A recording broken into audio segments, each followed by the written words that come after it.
Hello and welcome to Byju's IAS. Let's get started and look into our daily quiz. Let's look into the first question. Which of the following statements about type 1 and type 2 diabetes are correct? There are no known prevention methods for type 1 diabetes, while a healthy lifestyle can prevent type 2 diabetes. In type 1 diabetes, the body is producing insulin, but not enough of it, or it does not use it efficiently, whereas in type 2, it is no longer able to produce insulin.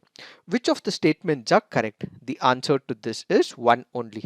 Why have we taken this practice question? Because this article here makes a mention of diabetes.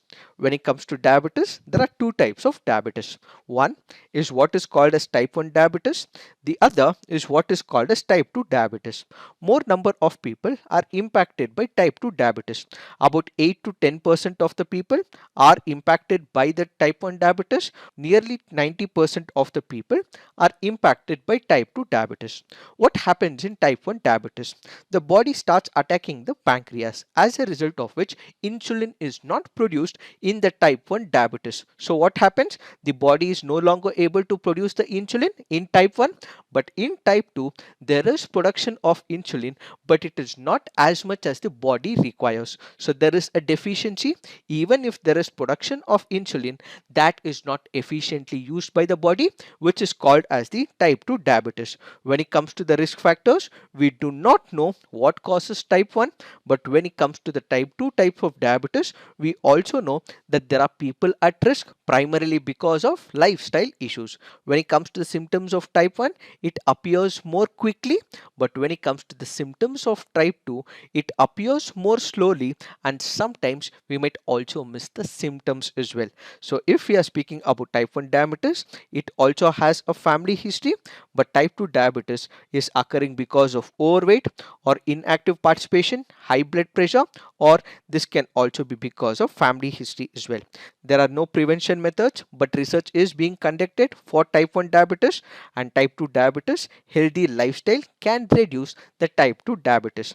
When it comes to type 1 diabetes, insulin injection helps, and when it comes to type 2 diabetes, healthy living, possible insulin support can also help as well.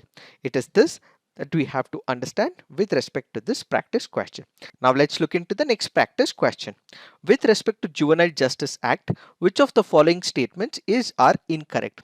It mandates automatic termination of inquiries against a minor alleged to be in conflict with law in case of petty offences if the probe remains inconclusive even after 4 months and a maximum extinction of 2 months. Petty offences include the offences for which the maximum punishment under the Indian Penal Code or any other law for the time being in force is imprisonment up to 1 year, and serious offences include imprisonment between 1 to 3 years.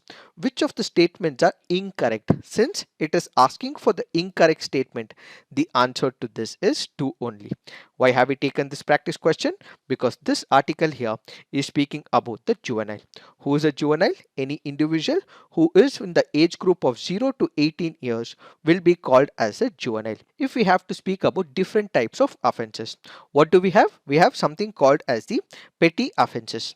Then we have the serious offences. Finally, what we also have is the heinous offences.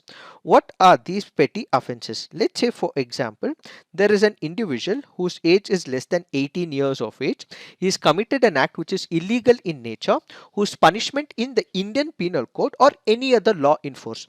What does any other law in force mean? Let's say, for example, the Narcotic Drugs and Psychotropic Substances Act, or let's say, for example, the Unlawful Activities Prevention Act. These are the other laws that are also in picture.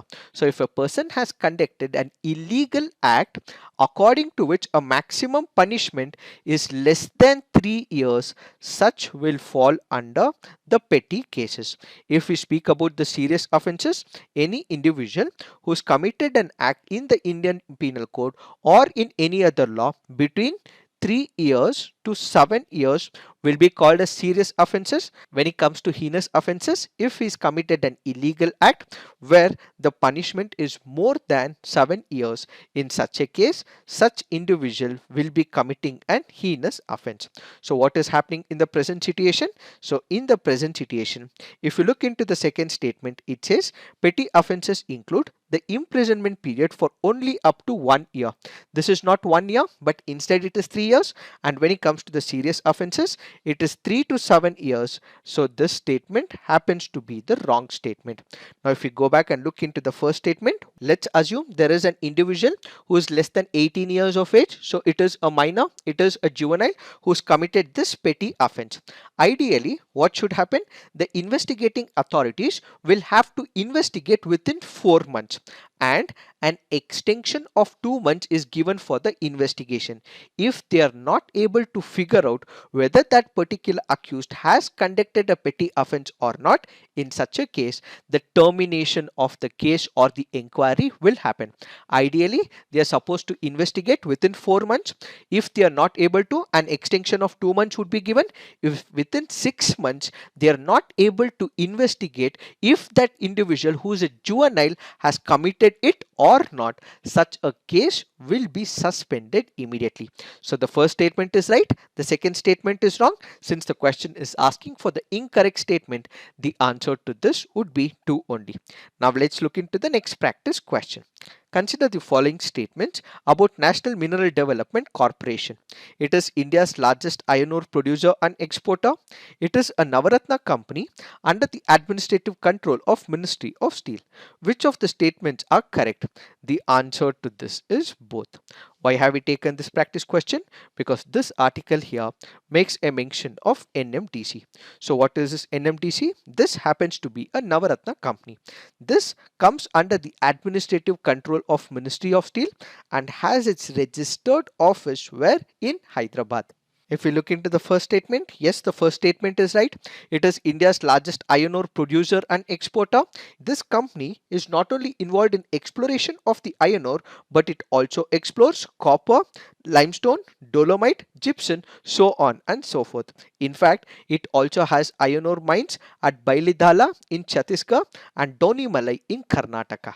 Also remember, the National Mineral Development Corporation is operating the only mechanized diamond mine where in Majavgaon in Panna district since the year 1958. Now let's look into the next practice question. Which of the following statements are correct? In India and USA, both a citizen by birth as well as a naturalized citizen are eligible to the office of president. Citizenship is a matter dealt by Ministry of External Affairs in the Government of India. Which of the statements are correct? The answer to this is none. Why have we taken this practice question?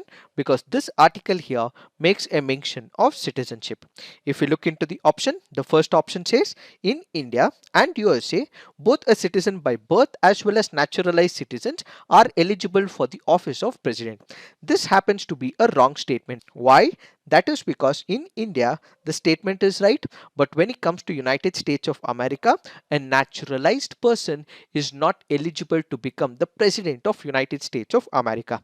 So what is a naturalized citizen? Basically, it is a person who is a non-citizen of a particular country, but acquires the citizenship of that particular country by following the due procedure rules of that country. Only a person who is born by birth in that country can become the president of United States of America and not a naturalized citizen. So the first statement is wrong. If we look into the second statement, citizenship is a matter dealt by the Ministry of External Affairs. This once again is a wrong statement. Why? It is not Ministry of External Affairs, but instead it is the Ministry of Home Affairs which deals with the citizenship in the government of India. When it comes to the citizenship, there are two important principles. One is what is called as jus soli. The other is what is called as the jus sanguinis. What is the principle of jus soli? Basically, you have an individual who is born in that particular country. The minute an individual is born in that country, irrespective of who the parents are, that person will become the citizen of the country. One such example is United States of America. Irrespective of the ethnicity, the citizenship of the parents, if they are born in United States of America, they become the citizen of United States of America. Then we have something called as the jus sanguinis. What happens? This is not determined on the basis of birth of an individual, but it depends on the parent's citizenship, whether it is a single parent or both the parents. It depends on what citizenship the parents have. One such example that we have is our own country, India. Now let's look into the next practice question.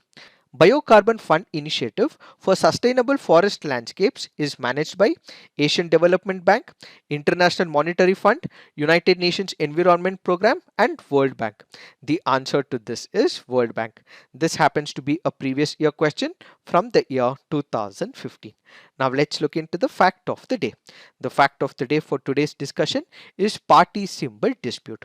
What is this issue all about? Let's assume for a moment there is one of the political parties. This political party has a symbol. It also has people, the organizational wing as well as the legislative wing as well. But what if this single political party has friction developed in that political party? There are fraction groups where there are two political groups within the same political party. So there are two groups. These two groups are fighting for the same symbol as well as the same name. So what is happening here? There is an original party. This original party is now split. There are two different fraction groups, and these fraction groups are asking for the same name as well as the symbol. So what would happen? They will go to the Election Commission of India. So it is the Election Commission of India which will settle this dispute. On what? That is on the basis of two important points. One is what is called as the organizational wing. The other is what is called as the legislative wing. What is this organizational wing? Let's say, for example, there is a political party which has to register with the Election Commission of India. So initially, when a party is formed, who are the party members? Who are the office bearers of this political party? So that will be taken into picture. If there are about 10 people, the majority is taken into picture, which is 6. And if there are 6 people supporting one political faction, that is when the Election Commission of India considers the organizational wing. So what is the organizational wing? These are the office bearers who are initially part of a political party. Then it also takes into picture the legislative wing as well. What is this legislative wing? The number of MPs and the MLAs elected from that political party. If there are about 10 MLAs or 10 MPs from that political party, it again takes into picture the majority. So voting is considered. If the majority of the people select one fraction over the other, such symbol as well as the party name will be given to those who have the majority. But what if they are not able to attain the majority? What if they have equal number of members on both the sides? That is when the Election Commission of India will not give the name to any of the parties, and they may have to pick up new party symbol as well as the new name. Why are we discussing this? That is because of the LJP symbol for the bipoles dispute, which is why it becomes important to understand what is the party symbol issue and how is that the Election Commission of India decides such a dispute. It is this that we have to understand in reference to this article. So this is it for today. Thank you for watching. All the best.